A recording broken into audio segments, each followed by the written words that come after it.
Hey there, YouTube. Hello to all my existing subscribers and all my new subscribers. Welcome. Thanks for joining. In this video, I want to discuss a very simple technique for staying calm when you're in the middle of a debate or an argument with a narcissist.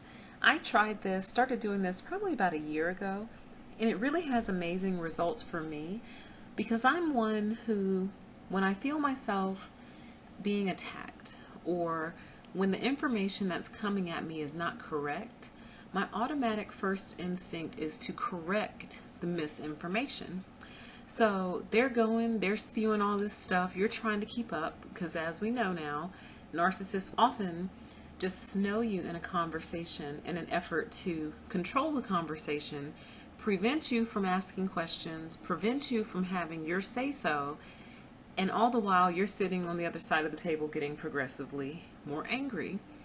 So I used to get really mad, and I would, get extremely defensive and try to defend my character, defend my viewpoint, try to correct all the facts.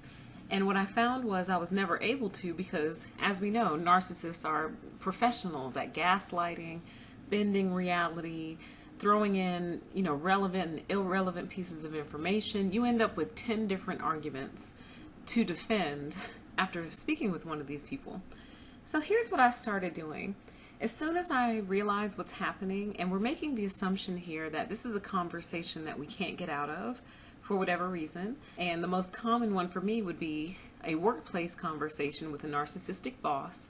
And on a side note, those of you who are my subscribers or who listen to a lot of my videos, I talk about work a lot because I've been deeply impacted by narcissists at work. And I probably one day will do an entire video series, not just on the narcissist at work, but also work itself, how it's structured, humanity in the workplace, how to treat employees, things like that. So I'll probably do a spin-off series on that.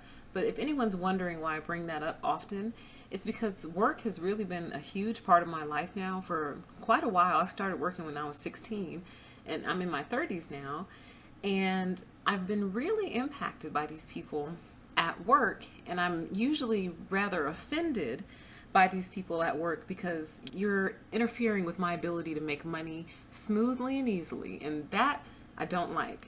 So anyway, here's my technique for staying calm with these people if you're trapped in a conversation. And again, it doesn't have to be work. It could be in the car. It's possible to be trapped on the phone. Wherever you're trapped, you're in a conversation and they're coming at you with all these different things that just aren't true or are exaggerated, and you're feeling the need to defend yourself. Here's what I want you to say to yourself. You ready? And I'll put it in the description box, so don't worry about taking notes if you're driving.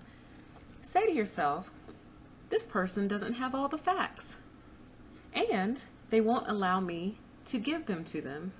Therefore, their current statements have no credibility. Okay? The shorter version of that is, this person doesn't have all the facts. And what you do is you quietly fold your hands in your lap, and you just kind of look at them. And you know how puppy dogs kind of tilt their heads to the side when they're confused about something? You just fold your hands in your lap, and you just kind of tilt your head to the side a little bit and squint your eyes a little bit and just say to yourself, this person doesn't have all the facts. Isn't that calming? I'm calm just saying that, and I'm not even in an argument right now.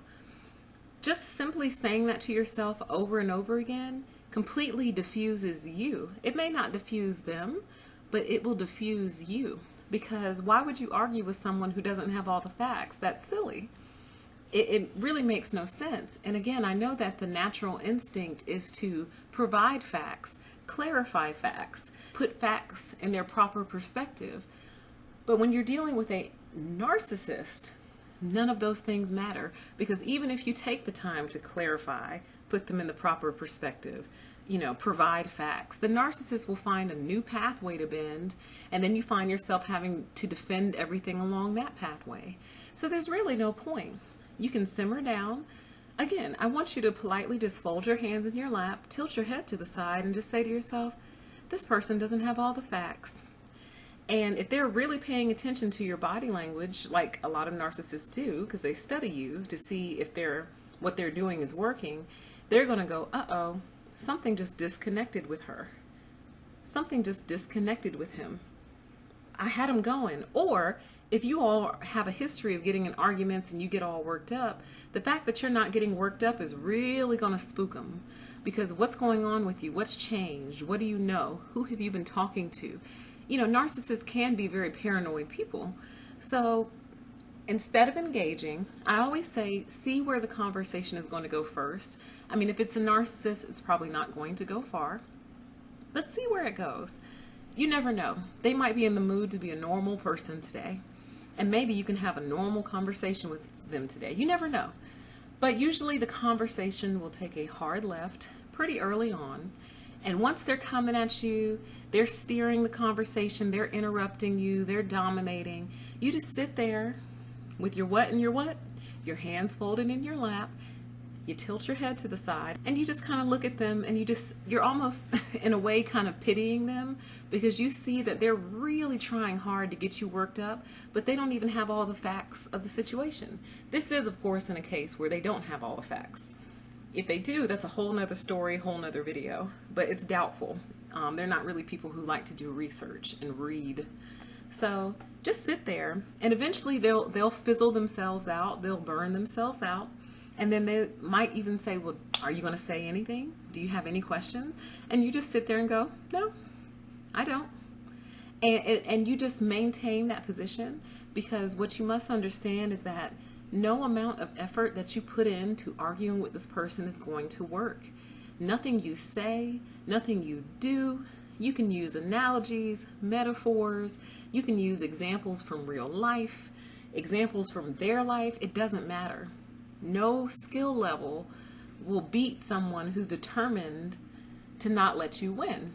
And I mean, their arguments are usually ridiculous, and you can sometimes see this play out in comment sections and comment boards. I mean, they just go in circles. And one of my favorite things to do is try to keep them on track.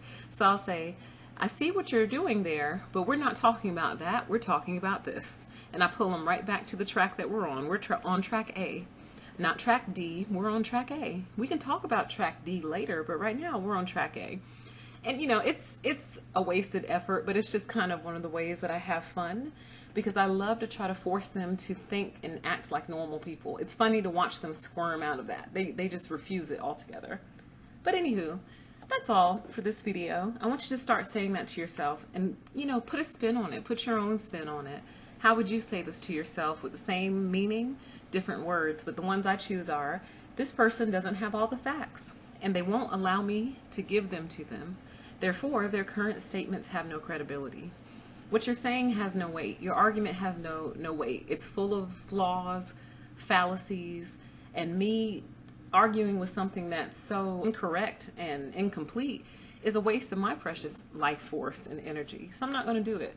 I'm just going to sit here and watch you burn yourself out. And when you ask me if I have any questions, I'm going to say no and give you a gentle smile. Take care, you guys. Thanks for listening. And as always, I grant you permission to exist. Bye-bye.